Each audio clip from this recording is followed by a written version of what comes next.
Now back to one of our leading stories of the day, an update on the ongoing SAA strike. We now cross live to our reporter Linda Mnisi, who was covering the SAA briefing for us. A very good afternoon to you, Linda. If you could give us a summary of what has actually come out of today's briefing from SAA. Afternoon to you, Tammy. SAA really assuring South Africans today that it's still open for business, saying that it still has that 5.9 that it's promising the workers, urging them to come back to work, saying that they are in talks with the unions and are hoping that more people will come back today. As going forward, it says that about 200 people have since come back. But to further elaborate on this, I've got with me the acting CEO, Zux Ramaseya, who'll tell us exactly what the stance of the airline is, given that this has been going on for 5 days now. It seems that scandal after scandal, SAA finds itself tangled in all of these. You say that you're remaining at 5.9, but you're open for business with over 200 employees who have come back. Yes, certainly. We acknowledge that our staff members have stayed out, have made a choice, those that they must go out on strike because they're not happy with what's on the table. However, we keep on talking with them. We have even enlisted this CCMA to come in and assist us so that we can continue negotiating. It is important for us that we have all our staff back and working with us because right now, I'm sure you know, as I've already mentioned earlier on, that we started with the international route and we introduced today some of the regional route. We want to operate the whole schedule. Why we want to operate the whole schedule? Because we want to be able to pay those salary increments that they are looking for. And really, for us, that impasse is not helping anyone. We want everybody to back on the table, renegotiate, and restart our operation. You mentioned that you are taking legal action against the unions for the remarks that they made around the issues of safety. Can SAA really afford to take on a battle like this, given that it's already cash-strapped? It is not a battle. It's to make sure that, it's an issue of principle. Safety in SAA is one of our core values. And even the people who are making those comments, they know exactly that we don't play about, we don't compromise safely. It's just one of our core values that we live by and we'll never compromise on. So this is about to remind them that you can't be reckless because the same people, when they come back, they need the job. So uttering such untruthful statement, the airline on its own, it is affecting the brand of the airline. So we can't just take it lying down. We need to put the record straight. And to put the record straight, if it means we have to invoke the legal action, so be it. And we've also heard that with the 200 workers that are back at work today, the staff morale really is still low. Besides the issues of wages, what are you going to do to remedy that, given that it might also invoke another strike going forward? Not necessarily. Remember the reason, the strike. What happens is people choose to go on strike and people choose to come back. But when they choose to come back, it's because they chose on their own to come back. So it is the negotiating team are doing a sterling job. And when they come back, what we've seen actually, we see people who are hyped up, who understand why they should come back. So really for us, it's a win-win for everybody because that's what we want them to do, want them to come back because we all need to save the airline, to put it in a sustainable footpath to be able to continue operating. During his midterm budget speech, we heard the Minister of Finance, Tito Mboweni, saying maybe it's time to sell SAA, but you're saying you have a long-term plan that will assist the airline, which will rescue the airline. Maybe just for the benefit of our viewer, what exactly do you have under your sleeve? Under? Your sleeve. What plan do you have? So we have a long turnaround strategy that we have crafted with our employees, by the way. So in the long turnaround strategy, we are looking at the liquidity of the company and the balance sheet because we want to remediate it. We are looking at that's number one pillar. The second pillar, we're looking at the procurement spend. We're looking at every line item on the procurement so that we ensure that if there's procurement that is known that there was a time we were talking about 30% spend or the middleman, we're cutting all that because we want to speak or to buy from the OEMs directly, to the vendor, not through as a middleman. So that's the second pillar of the strategy. We're looking at the network to optimize our network.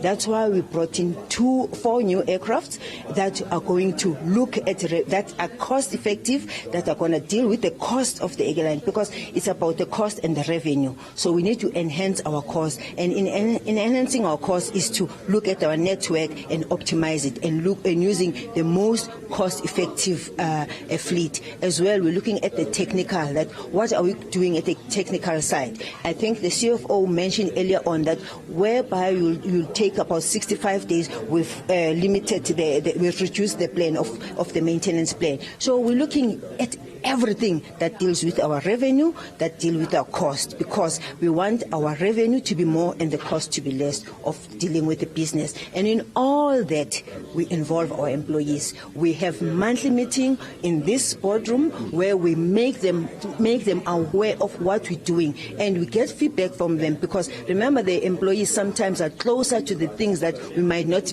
immediately be aware of. So we bring everything that they bring on the table. We discuss with them, we work with them because we all have a responsibility to bring the airline back to profitability.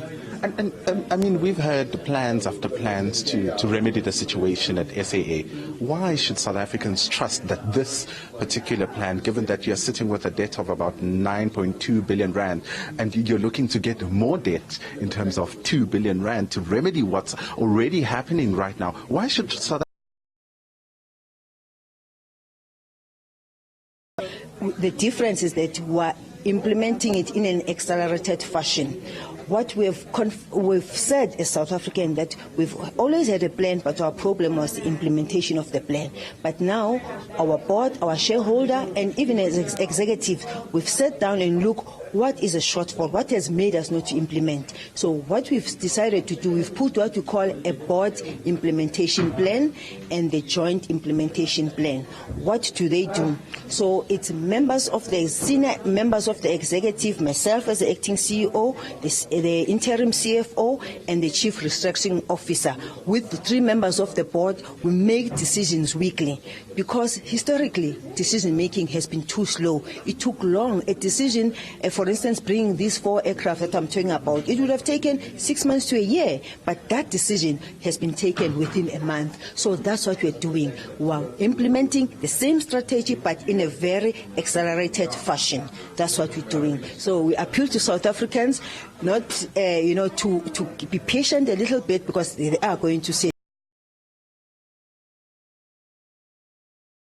Masia, who is the CEO of South African Airways, really assuring South Africans that they have a plan under their sleeve, saying that at this point what they're offering the workers is a 5.9 increase. And perhaps I want to bring in someone, Tammy, if we still have a bit of some time, Dion Fredericks.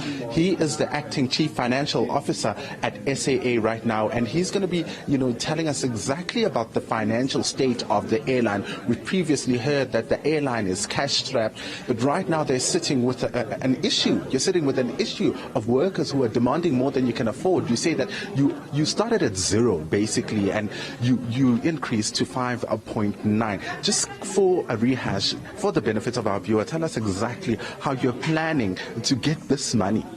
Yes, what we've done is, it's important now, employees important to us. And unfortunately, because we were forced to give the pilots a 5.9% increase, we also have to give our other employees 5.9. However, currently we don't have the funding for that.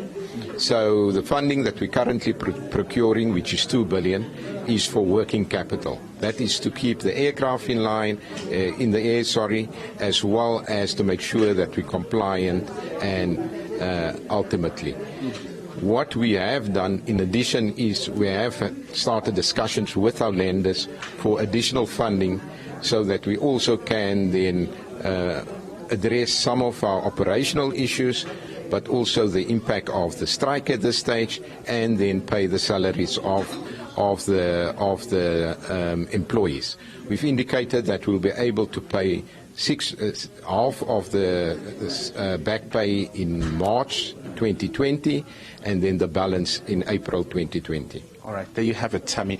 Dion Frederick, who is the acting chief financial officer at SAA, saying that those are the plans really to look into the finances of, remedying the situation as far as that strike is concerned. He says that they didn't have money to give to the workers, but at this point they're sitting at 5.9. They will need to go and incur more debt in the form of 2 billion rand from lenders. He says that they're also looking to government to ensure that this money is coming. I wonder then if there is an appetite, particularly given that the finance minister has previously suggested in his midterm budget speech that the airline be sold. Thank you very much, Linda. That's Linda Mnisi covering the SAA briefing that was taking place earlier on today. Really comprehensive coverage there. Also got to hear from the CFO as well as the acting CEO.